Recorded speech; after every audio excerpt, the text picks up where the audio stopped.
And you don't need to be good at it. You know, it's just getting out there and running around and having fun, you know, and that's what it should be. And for both boys and girls, but more for girls, it should just be fun.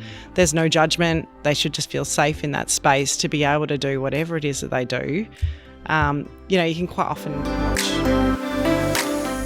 This is Coach to Coach, where we talk junior basketball coaching in a relaxed, practical way. I'm Jace, and these are your fast break chats. Let's get into it. Today, I'm very, very pleased to have Cara Weimer along with me to talk about shock horror basketball. But we're actually going to diverge a little bit from that, which is exciting. So, as usual, we'll make a start with my fast 5 questions. No, they're not that fast. Tell me, how long have you been coaching? I've been coaching probably 10 years. Who and what age groups have you been working with? Oh, everywhere from under 8s right up to under 18s this year. So lots of challenging age brackets. Not any higher than under 18 at this stage, and I think I'm okay with that. Yeah. Something tells me you've seen the highs and lows of coaching, which Yes. is a good experience to bring. Why do you coach? I coach mainly because it's a bit of a role model for my own 2 girls who currently play and you know, ref and do coach themselves as well. So I can set an example for them to give back to basketball. It's something that gave to me, so I'm giving back through coaching and helping out where I can. Great. Yep. Was there someone who had an influence on how you coach? Yes. There is a particular coach who had me for a long time as a player, John Walsh. He's currently out at Kilsyth at the moment, and I always really enjoyed him as a coach and the way he went about coaching. Mm-hmm. And I think for me, I learnt a lot from him, and I still see him, you know, and bump into him over, you know, stadiums or Friday night games or tournaments, and I still can sit down with him and have a great chat, and I love catching up with him. And I still learn from him to this day. So, he's definitely been a role model for my coaching and the way I go about things now. Yeah, great. And do you have a favourite professional player at the moment? Not so much, but I do enjoy watching the WNBA. Yep. I actually watch it with all the kids, and I think it shows a lot more basketball skill-wise. Yeah, okay. I find the NBA probably is more of a pick and roll 3 sort of. Whereas show. It's a show. The WNBA still has that real nitty-gritty basketball in it, and I really enjoy that part of it. Yeah. Awesome. All right, so we were having a bit of a chat about what was, I guess, really important to you in basketball. Today, have a chat to us about why you think it's so important for girls to be involved in sport. So I think as a person who is heavily involved in sport from a young age, you know, I was netball, karate, you know, not great at karate, but karate, you know, and I was always doing athletics and swimming. So I was always very, very embedded in sport through my family. And I thought it was such a great thing to grow up with because I not only had friends and at school, you could then, you know, you had friends at basketball and then you had friends outside of that. And it all sort of, you always felt like you're in a place of safety and comfort. So when I then had my own children, I thought it was a really important thing for them to be involved in with sport. I had 2 girls to begin with and thought, oh, here we go. Are they going to be sport related? Are they not? And both of mine are very, very heavily into sport, and so is my son. And I wanted the same thing for them growing up. I wanted them to have, you know, an outlet of friends at school, but an outlet of friends at sport so that they had something in common to share with, you know, those outside of school. Absolutely. And have a passion to be able to express what they needed to do in an outlet that they were happy to do it in. Yeah. I always find that girls tend to bottle things up or, you know, the way that they react to conflict and things is very different to, you know, the way boys react. And I think having an outlet like sport to be able to go and de-stress in is huge, you know. Because they might not necessarily I guess I've got boys and girls as well, and that, yeah, you're right. They do behave differently when they're frustrated or upset about things. I think not to stereotype, but boys sort of tend to play up and cause a bit of chaos. And as a parent, you find yourself going, "What is your problem, dude?" And Yep. they're frustrated by things. Yep. Whereas you're right, the girls tend to go inwards. Yeah. inwards quite a bit. Yeah. Yeah. So, and at least if they've got an outlet where they can, go and play sport for an hour and just relax and do what they do. Take their mind away from things. Totally. I coach under 18s at the moment. Yeah. Yes, I tell them to come to the game, 40, 30 minutes before a game. A lot of that is just so they can do all their talking before the game. It's not so much about me telling them what we're about to do. Yep. It's more for them to be able to have that time as a group, go through what they have to go through. Yeah, they probably haven't seen each other for 48 hours, but a lot happens in 48 hours. So for girls, it's really important that they have that social aspect before they step onto a court. Yeah. And I think as a coach, you're also not just a coach with girls. You are quite often a counsellor.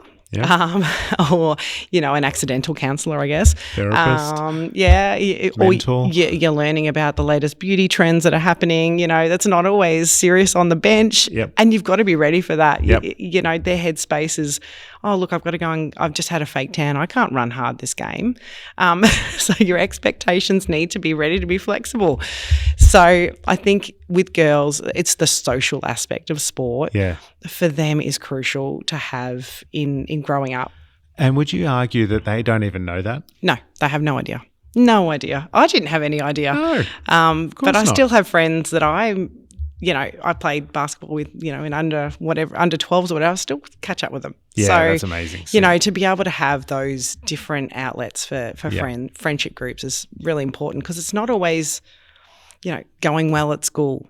So, if you don't have another support system in place, it can, you can go down a big hole very quickly.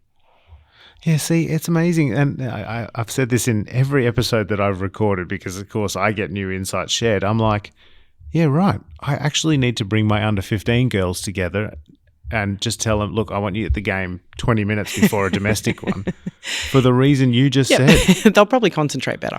I think you're right, actually.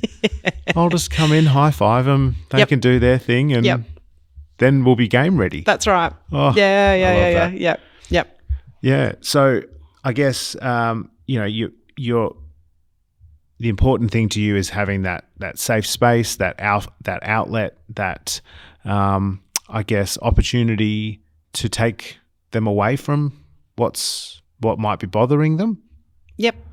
Yeah, and I think just knowing that sport is there for everyone. Yeah. It's not just a male dominant thing. Sport is for all genders. It doesn't really matter who it is. They're all welcome to play it and to play at a level that is okay for like a casual catch-up social, or it's also okay to be at the highest level you can be at. Well, and that's, I want to come back to that because I had a thought about a question regarding that, but I actually had the thought on Saturday. I was looking across Nunawading Basketball Stadium and I was thinking, gee, basketball is a gift to humanity in so much as there's no barrier to entry. Mm-hmm. You could be nobody. You could be of a lower socioeconomic or a lower demographic. Yep. You can still take to the court. Yep. It doesn't matter. You don't have to have the fanciest anything. It's a low equipment type situation. Yep. It's a really welcoming and sort of, culturally friendly place. Yep. And that is a magnificent thing. Yep. And you don't need to be good at it. It's just getting out there and running around and having fun, and that's what it should be. And for both boys and girls, but more for girls, it should just be fun. There's no judgment. They should just feel safe in that space to be able to do whatever it is that they do. You can quite often watch girls train and they will hold back on what they do. Boys will get out there and dunk it and throw it over their heads and shoot half-court shots and all of those fancy things that they see. Girls won't. And you have to strongly encourage them to be a bit more uncomfortable. So that one leaves me wondering, because if my girls, my 15s, are clowning around a bit, that could be a good sign. That is a good sign.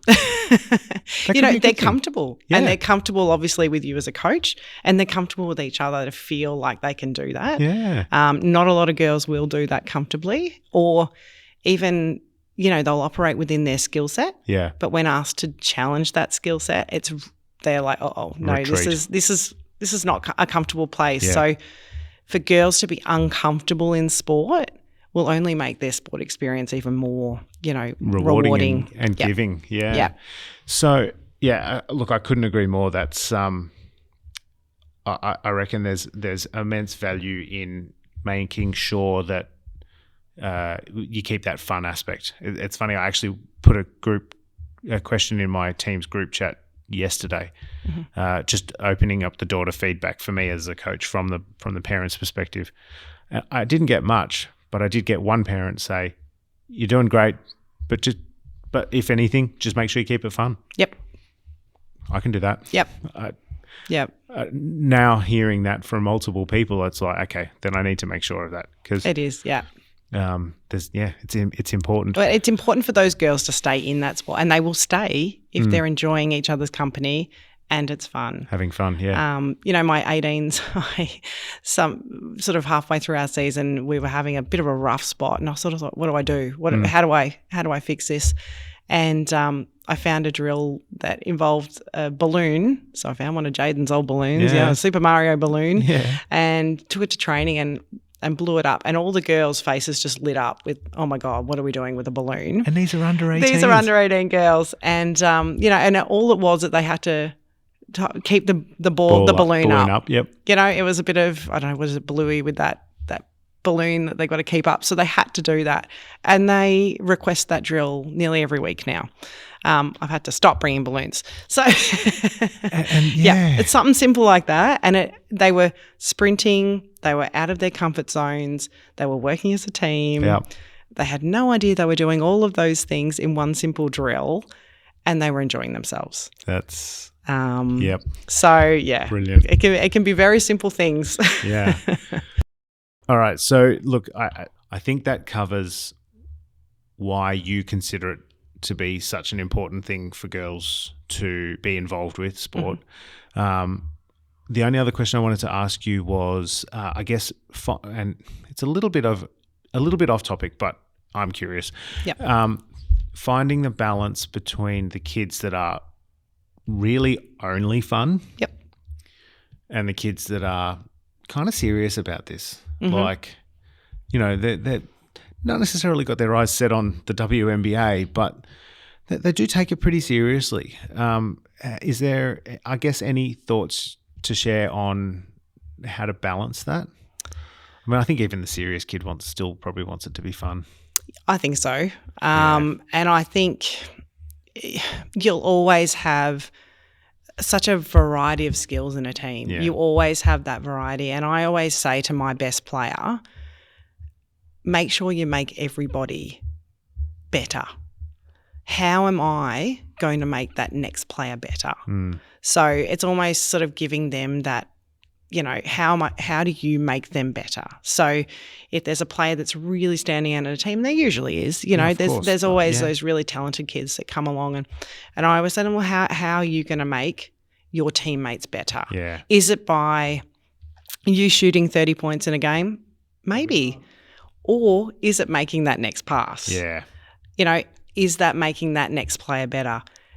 They may drop it, they may turn it over, but you made that pass and you gave them the opportunity. Yeah. How do you make opportunity for others that makes that team lift? You could have a whole team of talent, but it doesn't necessarily go anywhere unless it doesn't blend that's right. and go. And they're all not working together. And you had an awesome bunch of girls, and they will work together and they're so loyal to each other too. That's the other thing I love about girls is they're loyal and they will back each other. So that's how I channel that message. Yeah, that's how I balance the skills in, making others better around you.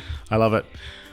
This has been fantastic, Cara. Thank you so much. I suspected you would have some wisdom to share, and you've come through with all the goods. So thank you so much for being here today. Thank you for having me. That's it for today's Fast Break chat on Coach to Coach. Thanks for listening. I'm Jace, and I'll catch you next time.